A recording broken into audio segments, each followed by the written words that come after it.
Hey there! Welcome to Legend Finance. For today's video, we will embark on a friendly guide to the exciting world of day trading. Here, we like to keep things simple and fun.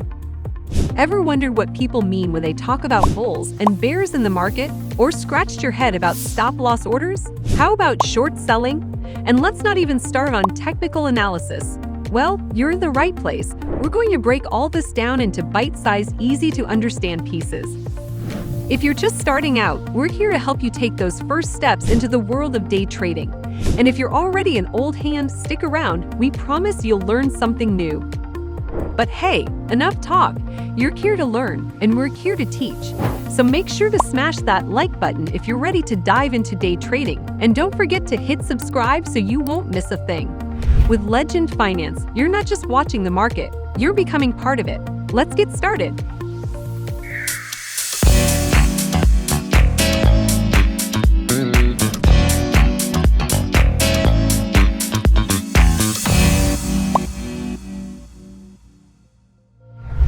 What is a day trader? A day trader is someone who buys and sells stocks quickly in the market. Instead of holding on to stocks for a long time, they try to make money from quick changes. They might hold a stock for just a few minutes or hours, but usually not all day. The great part about day trading is that you can do it from anywhere if you have Wi-Fi. You can even trade while on vacation. When you get good at it, you might only trade for the first 2 hours of the day and spend the rest of the day doing whatever you like.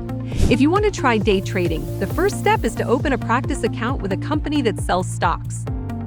What is a demo account? Different people trade in different markets. Some might be trading stocks or options. Others could be into forex, futures, or even cryptocurrencies. Regardless of the platform, your broker should provide a demo account to help you practice trading without using real money. A demo account is like a game where you can practice trading using pretend money while observing real market situations. This way, you can learn how to enter and exit trades, understand all the functions, and try out your trading strategies without any risk. This feature is one of the great things about day trading. It lets you learn and practice without the fear of losing any real money. Practice first. Practicing your strategy is crucial because you're competing against professionals. Imagine if you've never played football and someone told you they were drafting you into the NFL with only a week to prepare. Would you be able to compete at a high level? The answer is likely no. You need practice first. The same principle applies to trading. The demo account lets you practice before diving into live trading. If you jump straight into the market without practice, you risk losing your money. After all, you're competing with billionaires, math geniuses, scientists, and some of the smartest people in the world. As for brokers, if you're trading stocks and options, consider TD Ameritrade or Interactive Brokers. For forex trading, Wanda is a good choice, and many also like Hanko Trade, though it's not regulated. If you're into futures, look at AMP Futures or Tradovate. These brokers can help you set up your demo account. Now let's talk strategy. It should include context, key levels, entries, exits, and risk management. Context is key, especially understanding market structure. If you don't understand the market direction, any strategy or setup will likely fail. For example, if the market is going up but you bet on it going down, you'll likely lose money. You need to understand the market context in real time. Is it trending? Is it stable? Is it about to change? Understanding these dynamics is essential because if you don't, the market can catch you off guard. Trend. Becoming obsessed with trends can be a common beginner's mistake in day trading. Remember, trends can end, so keep an eye out for potential market reversals. In a rising trend, look for higher highs and lows. Tools like a 20 or 50-day moving average can help identify trends. If prices go below the 50-day moving average, it may signal a downward trend. If above, an upward trend. In a ranging market, prices move sideways. Focus on the highs, resistance, and lows, support, aiming to buy at support and sell at resistance. In a breakout market, consolidation frequently follows a trend. A breakout to the upside might mean the trend will continue upward. Recognize when the market may reverse. The head and shoulders pattern can indicate a market downturn. Be aware of these patterns to avoid trading with a weakening trend. Key levels. Key levels, a concept derived from price action, are vital in trading. Price action refers to chart patterns created as prices move up and down, patterns that tend to repeat. These recurring patterns help us create a profitable edge in the market. Consistency is key. Suppose you spot a market trending upwards and decide to buy only to see the price drop. This is why we need a consistent strategy to build good habits that lead to profits. Without a plan, random trades only yield random results. In trading, we can all benefit from focusing on key levels determined by supply and demand and support and resistance. Getting a grasp on these concepts is a shared step towards trading success. Supply and demand. Understanding key levels determined by supply and demand, support and resistance is vital for everyone engaged in trading. When the market shows aggressive buying at certain points, it's often signaling a demand zone. Conversely, if the market drops sharply, it could indicate a supply zone. These areas can provide significant trading opportunities when the market returns to them. Support and resistance levels are another type of key level. They occur where the market has repeatedly bounced back in the past, indicating a level at which buyers or sellers have previously entered the market. These levels can be single swing highs or lows or points at which the price has repeatedly risen or fallen. Where demand holds the market price up, resistance is where supply limits the market price. When these levels hold, they can provide profitable trading opportunities. Remember, it's always essential to build an understanding of these concepts to maintain a sustainable trading strategy. You don't have to start with complex indicators. Beginning with price action and understanding these key levels can lay a solid foundation for your trading journey. Entries. Making trades, be it in an upward or downward market, can be simplified by understanding a couple of candlestick patterns like rejection bars or bearish or bullish bars. Let's look at an example. Consider a scenario where the market has just broken a resistance level, turning it into a support level. If the market pulls back to this newly formed support and forms a strong rejection bar, a candlestick with a long wick pointing towards the support, it's a good indication for a potential entry. You'd enter the trade on the next bar, provided it moves above the high of the rejection bar. However, no trade is complete without risk management, which involves setting a stop loss. A stop loss is essentially a predefined level at which your trade will close, limiting your potential losses. If you're entering on a rejection bar at a support level, a logical place to set your stop loss would be just below the support.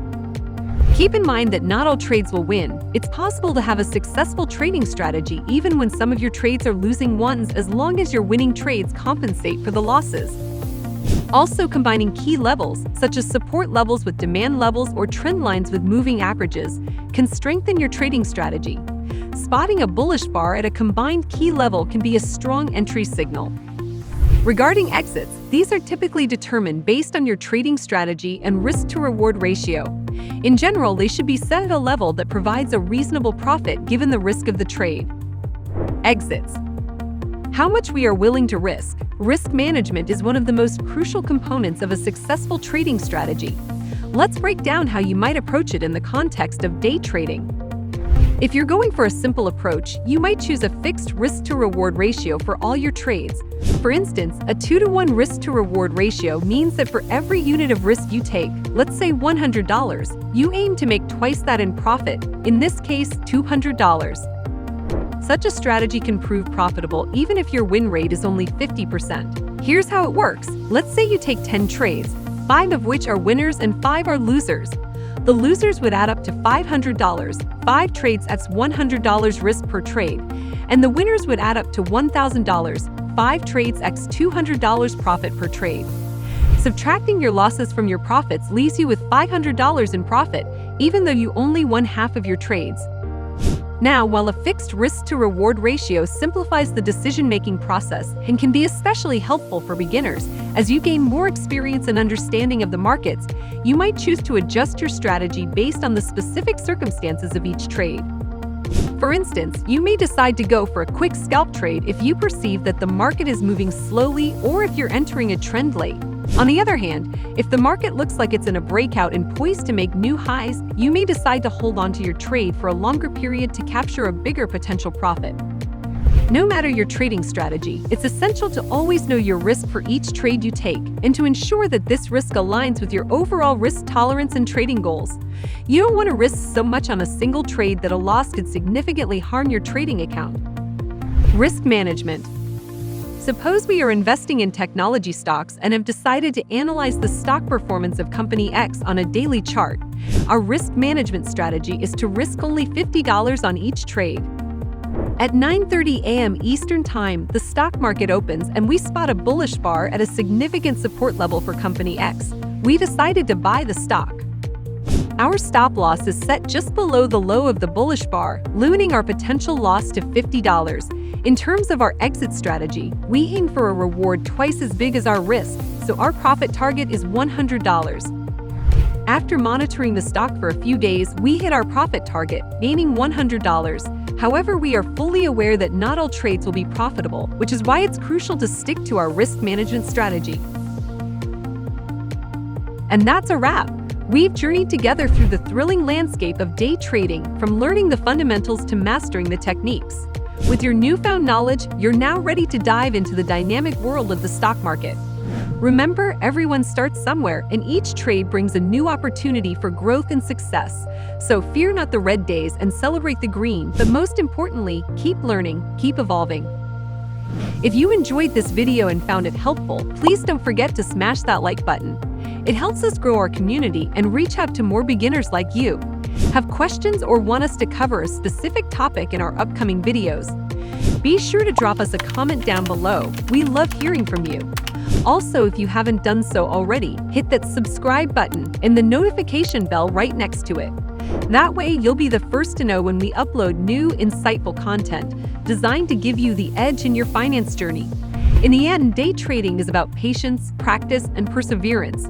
So keep that spirit alive, keep learning, and keep trading. Until next time, remember there are no secrets to success. It is the result of preparation, hard work, and learning from failure. And as always, stay legendary.